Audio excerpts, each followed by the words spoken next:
hit a couple of V-boxes, we might get a little light for you. Thank you.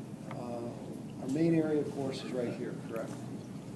Okay, now this is a little marker because they're either going to do a biopsy or that's where they did a biopsy, and they might want to go back and take more tissue or something like that. So that's kind of an incidental finding to that as well.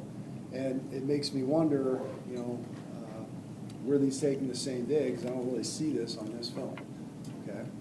All right. So what we see here is that there's increased density in the right upper lobe. All right. And you'll notice that the minor fissure is no longer really horizontal, is it? It's starting to become concave and being pulled up. And when that happens, that usually tells us that we are losing volume. Okay, we're getting some atelectasis.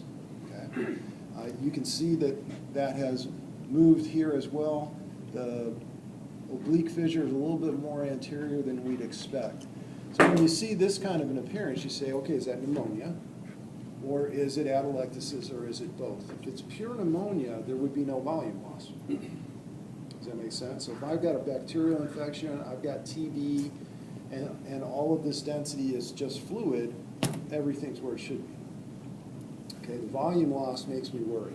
And now as my eyes look closer, I see that there's a mass density that's present here that represents another example of bronchogenic carcinoma.